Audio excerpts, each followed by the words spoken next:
Housewives. Let's talk a little bit about the cast. Let's start with Terry Hatcher. Let's not start with Terry Hatcher. Let's start with the cast.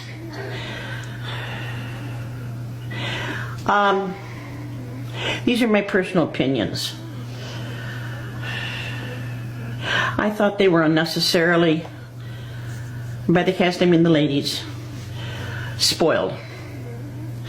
They each got these great, huge, wonderful trailers, all sorts of bump-out sections, and they each got $10,000 to decorate their own trailer, which I thought was excessive. Okay, you're going to live in it for 8 years. They decorated their trailers, okay. By the way, I have yet to be in any one of them over 8 years.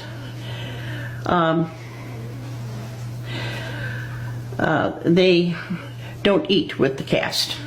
They don't eat any of our food. They send out for whatever they want from wherever they want it. Their refrigerators are fully stocked with whatever they choose to have. They are spoiled.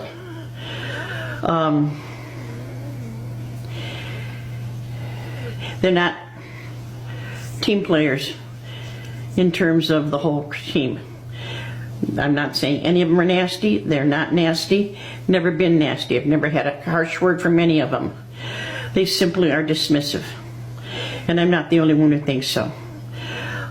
When we do a scene, as soon as the scene is over, they only talk to each other. They do not talk to us. They just glam together, or they get on their machines.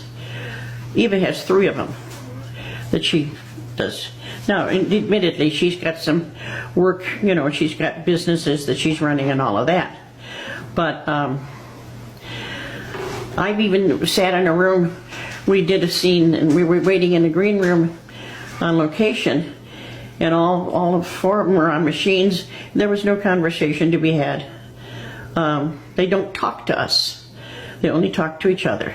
And even some of the milder characters on our show refer to them as that way. People I've been, and yet if you say to somebody, I'd like you to meet Marcia Cross. Oh, hello, how are you? Oh, it's so nice for you to visit. You know, they're perfectly polite, but they certainly have never been part of the whole picture. And after a while you think, you know what, blow it out your ass, lady. We had difficulty with, and I'm going to say them out loud, Nicolette. Christ, we wait and wait and wait and wait and wait for them to show up. It's like nobody else's time matters. That drove me crazy. I would sit there and say, what are we waiting for? You know who. I understand their product. I understand what they're selling. But to get out of the makeup trailer, come to rehearsal, go change their clothes into their wardrobe, and then go through makeup again on the set, drove me up the wall. You just got out of makeup, and yet they run up with the mirrors, and I used to joke and go, wait a minute, you know, because this is what happens. And you get handed, the makeup people stand there with the lip brush and the hairbrush. I've watched them fluff the back of their hair when they're being shot from the front, you know, or vice versa.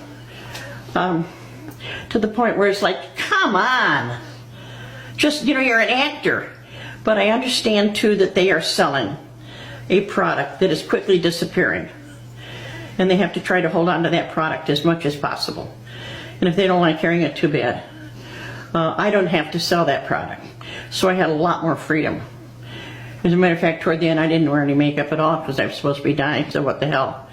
But to fuss and fuss and fuss and fuss, I also thought it was probably a manifestation of being nervous about a scene or something. It just drove me crazy personally. I'm not sure that it drove everybody crazy, but I know enough of us stood around and went, Jesus Christ, come on.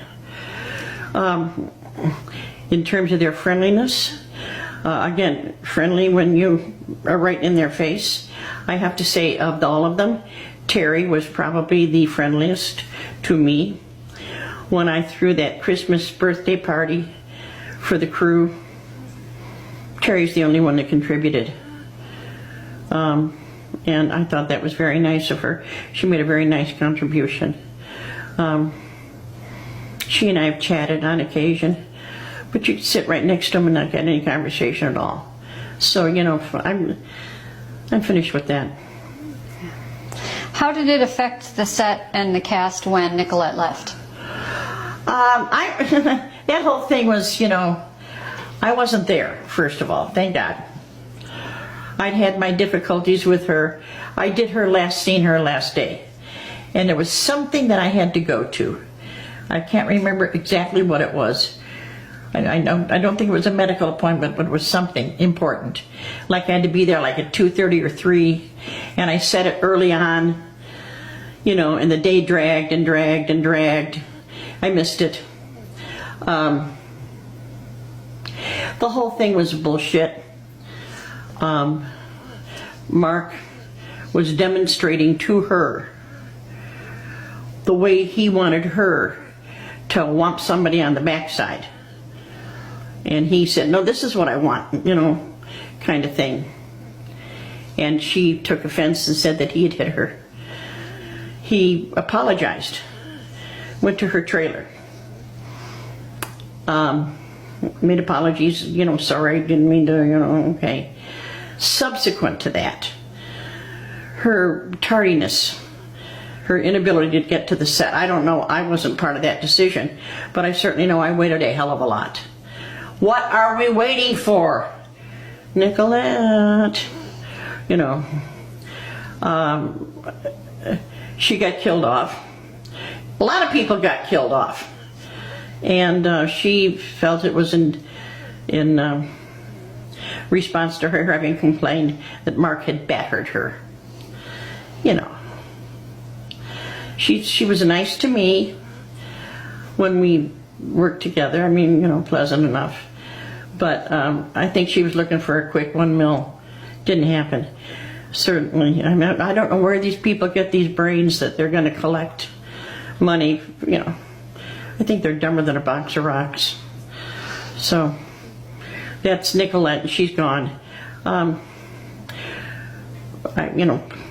never see her again, so what difference? Those are all my personal opinions. Just a disclaimer, personal opinion, you know. Something a little more pleasant, working with Lily. All right. So just for how